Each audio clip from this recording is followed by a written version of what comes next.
Hello. आज हम भारत में वनों के प्रकार और उनके भौगोलिक वितरण के बारे में जानेंगे।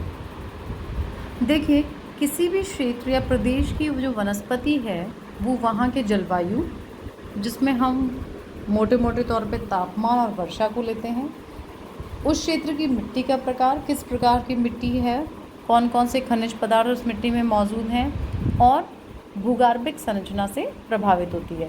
यानी ये सारे जो फैक्टर्स हैं ये इफ़ेक्ट करते हैं हमारे वहाँ के किसी भी एरिया के फॉरेस्ट्स को और उन फॉरेस्ट में पाई जाने वाली वनस्पतियों को। देखिए, भारत जो है उसमें जलवायु की भिन्नता बहुत पाई जाती है, क्योंकि भारत एक बहुत बड़ा क्षेत्र है, उपमहाद्वीप है।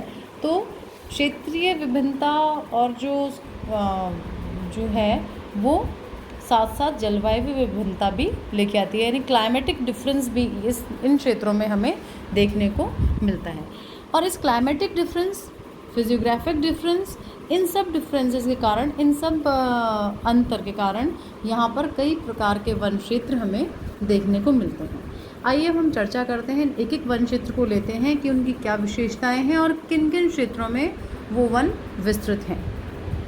सबसे पहले हम लेते हैं उष्णकटिबंधीय सदापर्णी वन, या हम कह सकते हैं उष्णकटिबंधीय सदाबहार वन। सदापर्णी का मतलब है कि जिन वृक्षों में पत्ते वर्ष पर्यंत रहते हैं, यानी उनके पत्ते झड़ते नहीं हैं, वो सदापर्णी वन कहलाते हैं। इन्हें हम ट्रॉपिकल एवरग्रीन फॉरेस्ट भी कहते हैं।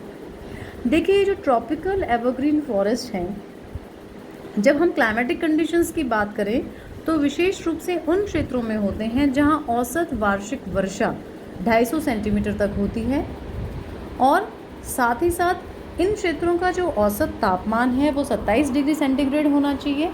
वह आर्द्रता, जो नमी की मात्रा है वायु में, वो 70% से भी अधिक होनी चाहिए। ये जो वन प्रदेश हैं ये अधिक वर्षा और उच्च तापमान के कारण सघन वन है, यानी घने वन पाए जाते हैं। पेड़ों के मध्य जो दूरी है वो भी काफ़ी कम पाई जाती है, और इसी कारण इनका जो ये वर्ष पर्यंत हरे भरे रहते हैं। यहाँ पाए जाने वाले जो मुख्य वृक्ष हैं उनमें गुर्जन, होपिया, नागकेसर, ऐनी, चपलाश, आम, चाँप, मेचिलस आदि वृक्ष विशेष रूप से इन वनों में पाए जाते हैं। इन वृक्षों की जो पेड़ों की जो लकड़ी है वो काफ़ी कठोर और अच्छी होती है, काफ़ी उपयोगी है।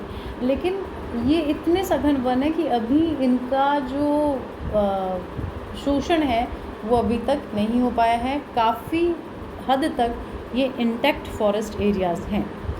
हमारे भारत में ये उष्णकटिबंधीय सदापर्णी या सदाबहार जो वन है महाराष्ट्र, कर्नाटक और केरल राज्यों के पश्चिमी घाट में, अंडमान व निकोबार द्वीप समूह में, और उत्तर पूर्वी भारत में बंगाल व आसाम वाले क्षेत्रों में पाए जाते हैं। दूसरा जो वनों का प्रकार है जो हमारे भारत में मिलता है वो है पर्णपाती अथवा मानसूनी वन। देखिए, मानसूनी वन जो हैं उन्हें हम पर्णपाती भी वन कहते हैं। इंग्लिश में हम इन्हें डेसिडियस फॉरेस्ट, डेसिडियस मीन्स पर्णपाती वन, फॉरेस्ट भी कहते हैं। ये जो पर्णपाती वन हैं इनमें वर्ष में एक बार सारे पत्ते पेड़ों के झड़ जाते हैं। ये मानसूनी वृक्ष जो हैं वो ग्रीष्म काल में, स्पेशली जो समर्स का जो एरिया है, गर्मियों का जो सीज़न है, उसमें पत्ते गिरा देते हैं, और इसी कारण इन्हें पर्णपाती वन या पतझड़ वन भी कह सकते हैं। इन वन क्षेत्रों में जो औसत वार्षिक वर्षा है 150 से 200 सेंटीमीटर के मध्य होती है, और यहाँ केवल जो वर्षा काल है वो में ही आपकी बारिश होती है, यानी मॉनसून जो सीज़न आएगा उसी सीज़न के अंदर यहाँ पे बारिश होती है। अब ये जो वन क्षेत्र हैं ये विशेष रूप से हमारे उत्तरी पर्वतीय प्रदेश के निचले भागों, स्पेशली जो तराई वाला क्षेत्र है, तराई वाला क्षेत्र, उसमें विंध्याचल व सतपुड़ा पर्वत श्रेणी, और जो आपका छोटा नागपुर का पठार है, आसाम की पहाड़ियाँ हैं, दक्षिण पूर्वी घाट हैं, पश्चिमी घाट हैं, इन क्षेत्रों में ये सदापर्णी वन पाए जाते हैं। इन सदापर्णी वनों को दो वर्गों में विभक्त किया गया है क्षेत्रीय विभिन्नता के आधार पर। पहला है दक्षिणी क्षेत्रीय वन। देखिए, ये जो दक्षिणी क्षेत्रीय जो वन है, ये वे मानसूनी वन हैं जो कि दक्षिण भारत की पहाड़ी भूमि पर उगते हैं। यानी दक्षिण भारत का जितना भी माउंटेनियस या स्टोनी एरिया है, वहाँ पे ये वन पाए जाते हैं। यहाँ तापमान का जो औसत है वो लगभग 24 डिग्री सेल्सियस रहता है, और जो औसत वार्षिक वर्षा तो 100 से 200 सेंटीमीटर, यानी 150 से 200 सेंटीमीटर के मध्य रहती है। यहाँ पर जो वृक्ष हैं वो अधिकांशतः अप्रैल माह में अपने पत्ते गिराते हैं। इन क्षेत्रों में स्पेशली जो मानसून फॉरेस्ट के जो ट्रीज़ हैं, वृक्ष हैं, वो सागवान, शीशम, सेमल, अमलतास, हल्दू, बांस आदि के वृक्ष अधिक पाए जाते हैं। दूसरा जो वर्ग है इन डेसिडुअस फॉरेस्ट का या पर्णपाती या पतझड़ वनों का, वो है उत्तरी क्षेत्रीय वन। इनका विस्तार गंगा के मैदान तथा कुछ ऊपरी भागों में पाया जाता है। यानी उत्तर का जो गंगा का मैदानी भाग है, वहाँ पर ये पर्णपाती जो वन है वो हमें देखने को मिलता है। इसमें अगर हम देखें तो ये जो क्षेत्र है, ये इन पर्णपाती वनों वाला क्षेत्र है। जितना भी ये जो क्षेत्र है, ये पर्णपाती वनों वाला क्षेत्र है। इस क्षेत्र में जो वार्षिक तापमान है वो 27 डिग्री सेल्सियस के लगभग रहता है, और जो वर्षा है वो 100 से 200 सेंटीमीटर के मध्य होती है। गर्मियों के समय में जब स्टार्ट हो जाती हैं, उसी समय ये पत्ते गिरा देते हैं। इन क्षेत्रों में जो मुख्य जो वृक्ष हैं वो हैं जामुन, जारुल, बिंगा, टर्मिनालियास आदि वृक्ष अधिक पाए जाते हैं। ये जो मानसूनी वन है, ये जो सदाबहार वन होते हैं उनकी अपेक्षा कम सघन, और वृक्ष जो हैं वो भी सदाबहार वनों की अपेक्षा कम ऊंचे होते हैं। देश का मतलब इन जो क्षेत्र है उत्तरी क्षेत्रीय वन है, इसमें कुछ जगह पे साल, सागवान, चंदन, आम इनके वृक्ष भी हमें देखने को मिलते हैं। नेक्स्ट जो आता है वो है शुष्क मानसूनी वन, यानी ड्राई मॉनसून फॉरेस्ट। ये जो वन क्षेत्र हैं शुष्क मानसूनी वन वाले, ये उन क्षेत्रों में पाए जाते हैं वन जहाँ औसत वार्षिक वर्षा 50 सेंटीमीटर से 100 सेंटीमीटर तक रहती है। इनका जो विस्तार है इन शुष्क मानसूनी वनों का, वो पूर्वी राजस्थान, काठियावाड़ व दक्षिण पश्चिमी उत्तर प्रदेश में है। यहाँ पाए जाने वाले शुष्क मानसूनी वनों में जो मुख्य वृक्ष हैं वो हैं आम, महुआ, बरगद, शीशम, हल्दू, कीकर, बबूल आदि। इन वृक्षों की जड़ें लंबी और नुकीली होती हैं ताकि जिस समय वर्षा नहीं हो या कम हो तो ये अंडरग्राउंड वाटर से अपने आप को जीवित रखते हैं यूज़ करके। ये जो वृक्ष हैं मानसूनी वन क्षेत्र वाले, शुष्क मानसूनी क्षेत्र वाले, इनमें बीच बीच में कहीं वनों के अंदर कटीली झाड़ियाँ भी और कहीं पर घास के मैदान भी पाए जाते हैं। इन घास के मैदानों जो है ये अफ्रीका के सवाना घास के मैदानों की तुलना में हैं। अगला जो अपना वन क्षेत्र है वो आता है मरुस्थलीय तथा अर्ध मरुस्थलीय वन क्षेत्र, यानी एरिड और सेमी एरिड वनस्पति वाला क्षेत्र कह दो या वन क्षेत्र कह दो। इस प्रकार का ये जो वन क्षेत्र है ये विशेष रूप से 50 सेंटीमीटर से कम वार्षिक वर्षा वाले क्षेत्रों में पाया जाता है। वर्षा की कमी के कारण यहाँ जितने भी वृक्ष पाए जाते हैं वो उनमें पत्तियाँ कम होती हैं, छोटी होती हैं और कांटेदार होती हैं, और वृक्षों की जड़ें हैं वो बहुत गहरी और लंबी जाती हैं। जो मुख्य वृक्ष इसमें पाए जा रहे हैं वो हैं बबूल, नागफनी, रामबास, खेजड़ी, कैर, खजूर आदि। यानी जितने भी ड्राई क्लाइमेटिक कंडीशंस के वेजिटेशन है वो सारा का सारा इन वन क्षेत्रों में, शुष्क वन व अर्ध शुष्क वन क्षेत्रों में पाया जाता है। और ये जो वन क्षेत्र हैं विशेष रूप से हमारे पंजाब, राजस्थान, गुजरात, मध्य प्रदेश आदि राज्यों में हमें देखने को मिलते हैं।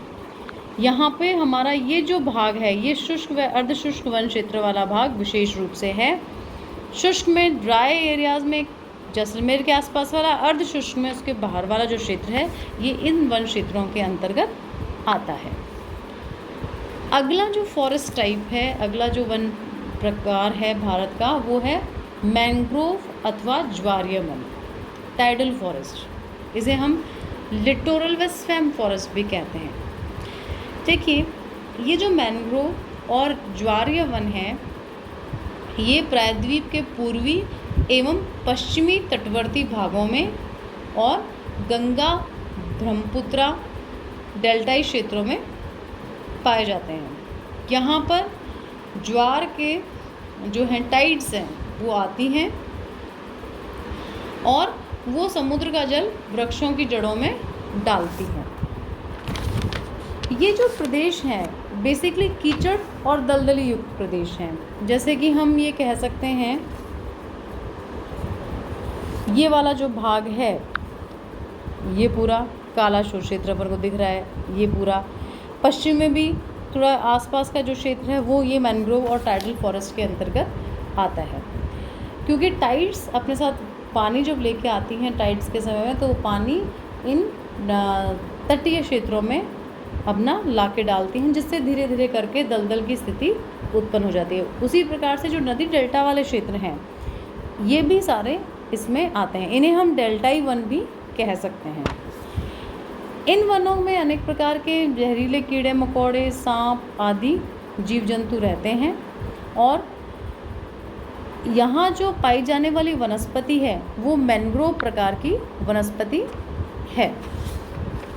ये वन विशेष रूप से अगर इनके वितरण की दृष्टि से हम देखें तो महानदी, गोदावरी, कृष्णा, कावेरी आदि जितनी भी प्रायद्वीप की नदियाँ हैं उनके मुहानों पर, साथ ही साथ गंगा ब्रह्मपुत्र का जो डेल्टाई भाग है वहाँ पर पाए जाते हैं। गंगा ब्रह्मपुत्र के डेल्टाई भाग को हम सुंदरवन के नाम से भी जानते हैं क्योंकि इन वनों में सुंदरी वृक्ष की बहुतायत पाई जाती है और सुंदरी जो वृक्ष है मैंग्रोव वैरायटी का वृक्ष है। नेक्स्ट जो आता है जो अपना वन प्रदेश है, वन प्रकार है भारत में, वो है शीतोष्ण कटिबंधीय सदापर्णी वन यानी टेम्परेट एवरग्रीन फॉरेस्ट। देखिए ये जो शीतोष्ण कटिबंधीय सदापर्णी वन है ये हमारे दक्षिण भारत में नीलगिरी, अन्नामलाई, पत्नी, शिवराय आदि पहाड़ी भागों में पाया जाता है। यहाँ पर ये जो वन है, इस प्रकार के वन है, समुद्र तल से लगभग 1500 मीटर की ऊंचाई से प्रारंभ होते हैं। इन वनों के जो पर्वतीय भाग हैं उनके निचली ढालों में वन उष्णकटिबंधीय सदापर्णी वनों में परिवर्तित हो गए हैं और यहाँ पाए जाने वाले जो प्रमुख वृक्ष हैं वो पीला चंपा आदि वृक्षों की किस्में प्रमुख हैं। नेक्स्ट जो हमारा आता है वो है हिमालय प्रदेशीय वनस्पति यानी हिमालयन वेजिटेशन, जिसे हम माउंटेन वेजिटेशन भी कहते हैं, माउंटेन फॉरेस्ट के नाम से भी हम इसको जानते हैं। देखिए हिमालय पर नीचे से ऊपर चढ़ते हुए तापमान और वर्षा में अंतर मिलता है क्योंकि बहुत ज़्यादा हाइट है, तो जैसे जैसे हम नीचे से ऊपर की ओर जाएंगे टेम्परेचर का वेरिएशन भी मतलब हमें देखने को मिलेगा, तापमान विभिन्नता भी देखने को मिलेगी, साथ ही साथ जो रेनफॉल का जो अमाउंट है, वर्षा का अमाउंट है, वो भी हमें देखने को मिलता है। इस बदले हुए तापमान और वर्षा का प्रभाव जो है वनस्पति पे पड़ता है क्योंकि वनस्पति जो प्रभावित किन किन कारणों से होती है, किसी भी क्षेत्र का तापमान, वहाँ का उच्चावच, वहाँ की मिट्टी, इन सब से वनस्पति प्रभावित होती है।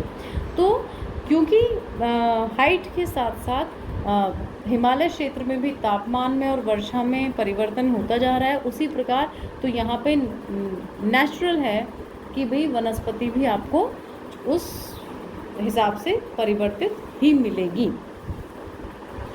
पूर्वी हिमालय में पश्चिमी हिमालय की अपेक्षा अधिक वर्षा होती है, क्योंकि पश्चिमी हिमालय रेन शेडो एरिया के अंतर्गत आ जाता है, इसलिए दोनों की वनस्पति में भिन्नता पाई जाती है।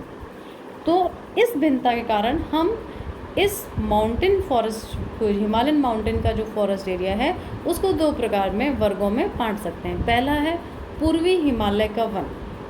देखिए, पूर्वी हिमालय के वन में हिमालय पर नीचे से ऊपर की ओर चढ़ते हुए तापमान आता है, तो यहाँ पर 1200 से 2400 मीटर की ऊंचाई पर पूर्वी हिमालय के भागों में लगभग 125 सेंटीमीटर से अधिक वर्षा होती है। इसलिए यहाँ पर सघन तराई वन पाए जाते हैं, यानी तराई क्षेत्र जो है, फुटहिल्स ऑफ हिमालयाज वाला जो क्षेत्र है, वो ये वाला क्षेत्र है।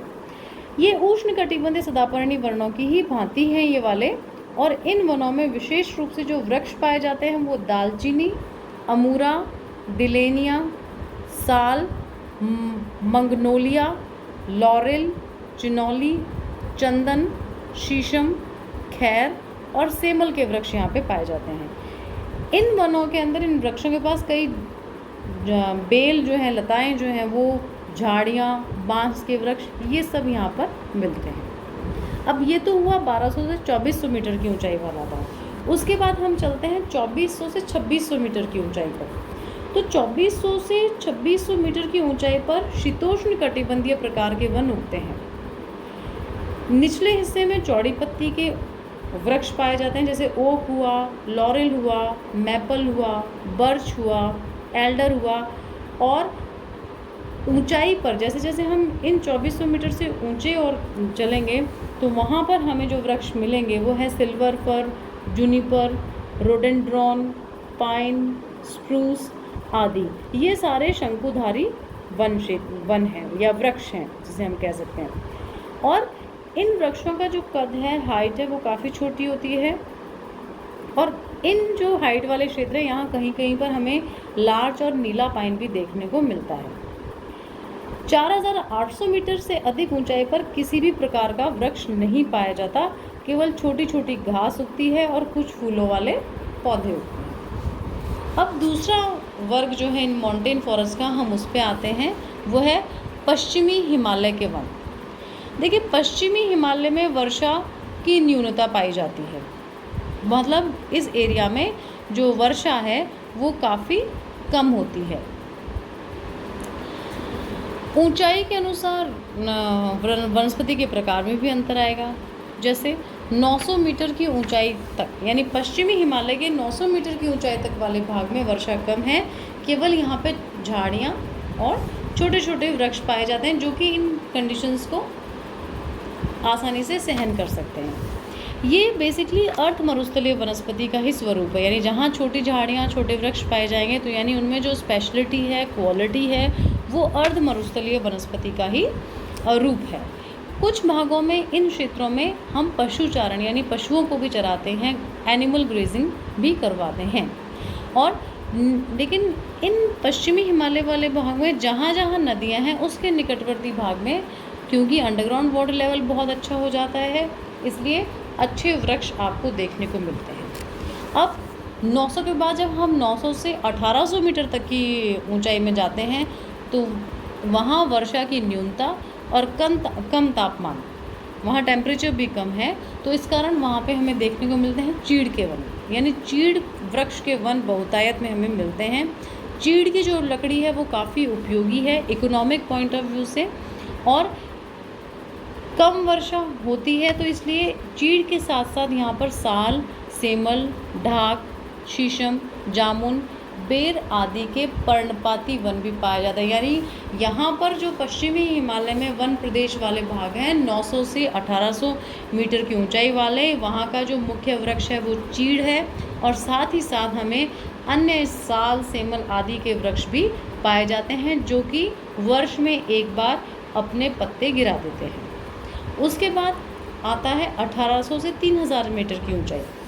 देखिए 1800 से 3000 मीटर की जो ऊंचाई पर हमें समशीतोष्ण कटिबंधीय शंकुधारी वनस्पति मिलनी शुरू हो जाती है।